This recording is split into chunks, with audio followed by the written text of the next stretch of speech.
And don't tread on me either. All right, one more time, a little louder. Hey, and don't tread on me either. People have given up hope in this country. What do you think we can do to give them some hope back?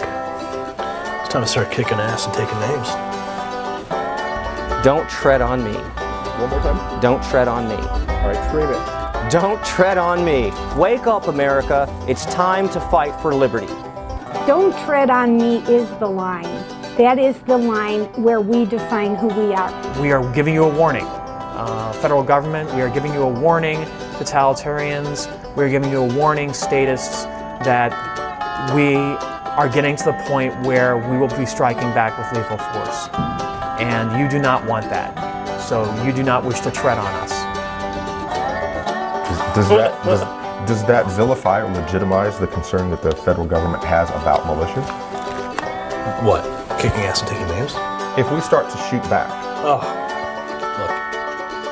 We can't let it get to that point. We cannot let it get to that point. I'm sure that they've said that a million times during the Revolutionary War and the war before that and every other one that we've had. But unfortunately, reality is that throughout history, tyrants don't give up their power willingly.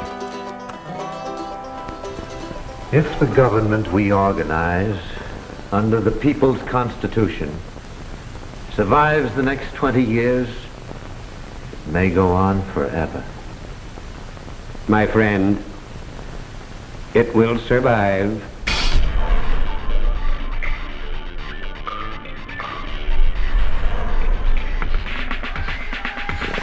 What are our obligations of citizenship?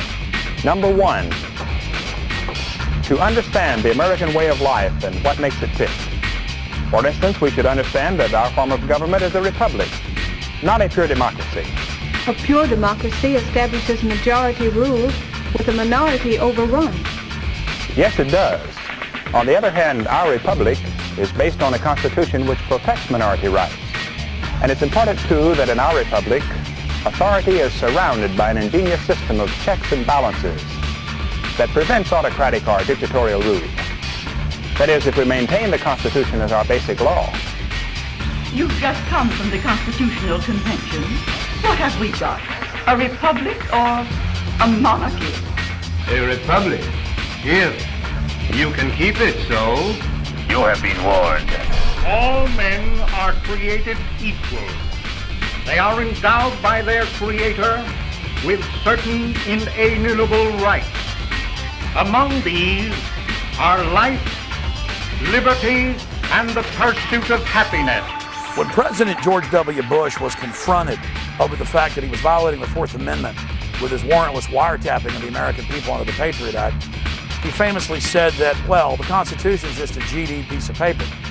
And it is just a piece of paper unless we animate the Bill of Rights and Constitution and Declaration of Independence.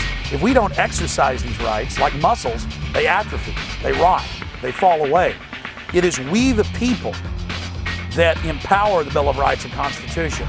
For a long time, people forgot the Bill of Rights and Constitution, and it was dying on the vine. But now we see that new life is being breathed into it, and that a revolution of freedom is burning in the minds of men and women everywhere. This is very exciting. And as a society, as a species, as a planet, we're at a crossroads. Will we have a 1984 society, or will we rediscover the true values that made us great and go back to that spirit of 1776? That's why I have said many times that the answer to 1984 is 1776. The human sovereign, if you will, we the people. And that's what the Constitution tells us. We the people do ordain and establish this. The public officials didn't do that. The judges didn't do that. We the people did it.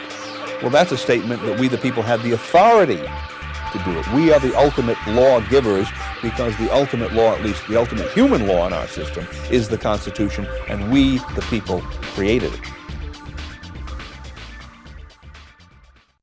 We the people gave birth to government. We are the masters of government, and they are the subjects of the people. A lot of people blame the Bill of Rights and Constitution. They blame our system of government for the oppressive corruption that we're living under. It's not the fault of the Bill of Rights and Constitution. It's the fault of we the people for letting government grow into this gargantuan, sprawling system that it is. It's our fault for not holding government officials accountable and by letting government officials call themselves officials. They are public servants. We the people constitute the government. We the people are the boss. And when the government becomes destructive of the Constitution, of the Bill of Rights, it is not just our job and our right, it is our duty to remove that government. And most of these problematic pieces of legislation and laws that get enacted are done without the people's knowledge. Some of it's even done without legislators' knowledge.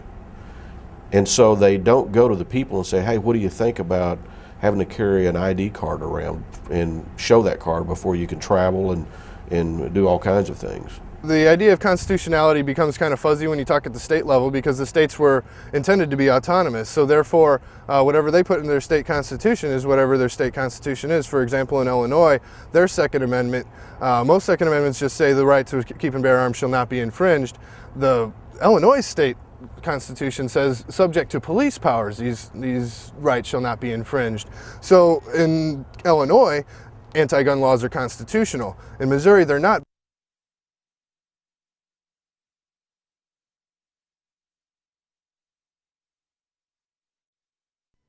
The bill, House Bill number 246, is an act exempting from federal regulation under the Commerce Clause of the Constitution of the United States a firearm accessory, or ammunition manufactured and retained in Montana and providing an applicability date. So it's basically they're trying to exempt themselves from the Commerce Clause. And the Commerce Clause is what the federal government uses for everything. If a state gets out of line, yeah, this is what they use to pull them back in. Anything. In Missouri, it just says if the firearms and ammunition are made here, what's made here and stays here is not subject to the national government's Commerce Clause. They've used this Commerce Clause to interfere with everything they choose.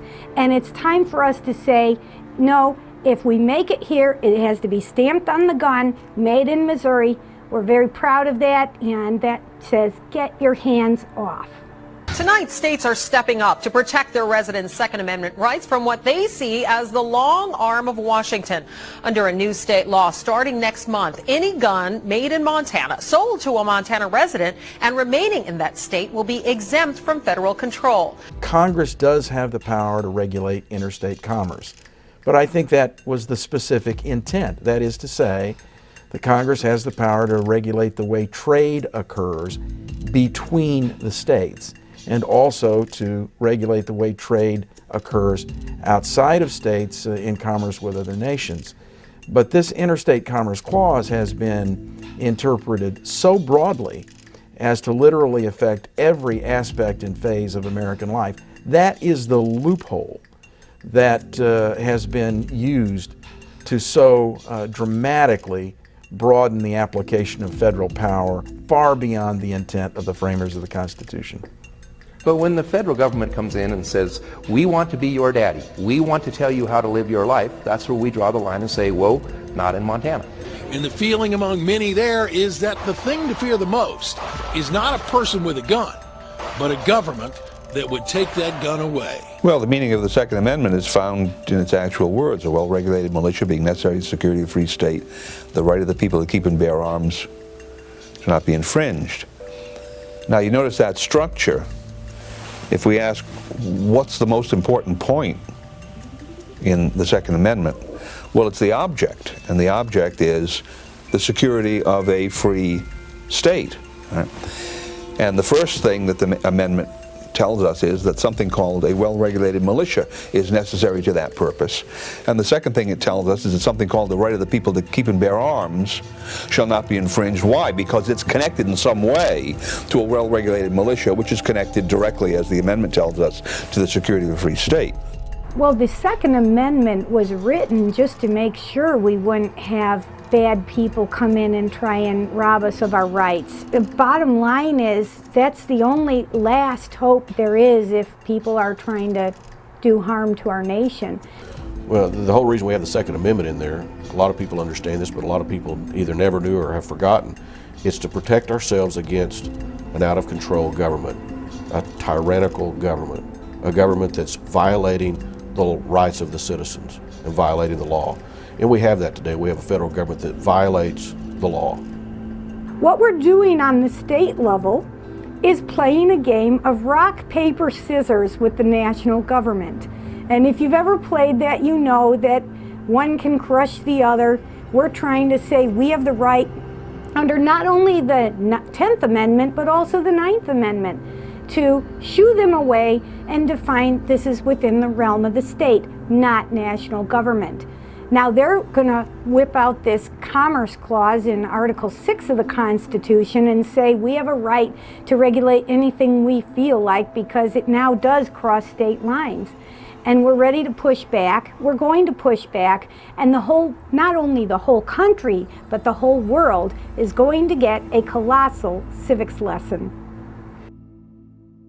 The Commerce Clause refers to Article 1, Section 8, Clause 3 of the United States Constitution, which gives Congress the power to regulate commerce with foreign nations and among the several states. The Constitution enumerates certain powers for the federal government. Any powers that are not enumerated in the Constitution are reserved for the states via the 10th Amendment. It is clear that the states have had enough, and they are rising up to fight back against federal tyranny. And no one can blame President Obama. We have only ourselves to blame because he's made it very clear, as has his Attorney General, the chief law enforcement officer in the country. They just want to do a few things with gun laws, like take them away in large measure. I think that the current administration in a year's time has moved farther and faster than the federal government has ever moved before. Now, does that mean there weren't abuses of our Constitution and the role of federal government prior to that? I don't think so. I think this has been going on for literally decades.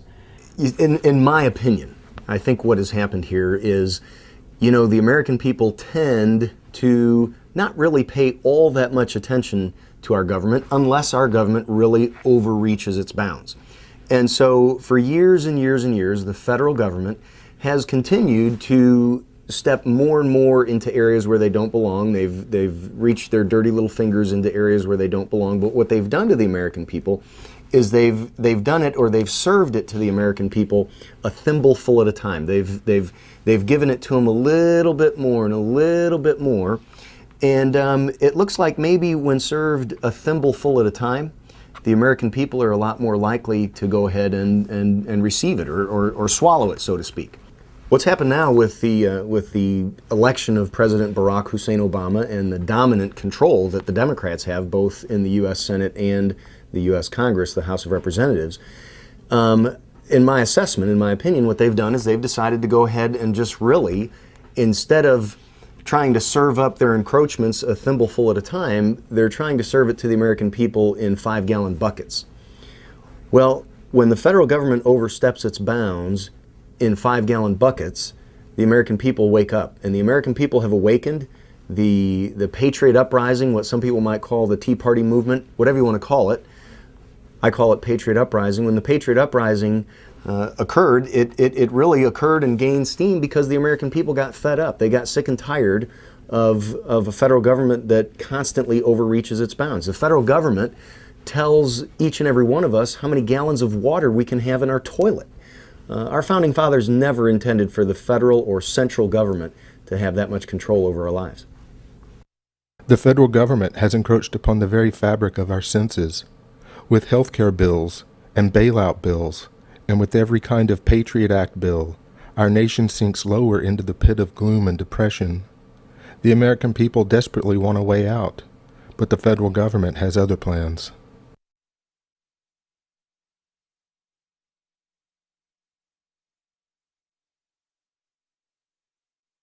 Paul, we've all learned our lesson. From now on, we'll know better than to try to fight this sort of thing ourselves. We'll go for a sheriff. You mean from now on, the Cartwrights don't fight their own battles anymore? Is that what you're saying? From now on, whenever we get into any kind of trouble, we have to go begging for help? Not begging, it ain't begging. Well, then what is it if it isn't begging? It's asking. It's asking like other folks do when their rights are violated, Paul. It's asking folks whose sworn duty it is to uphold the law to come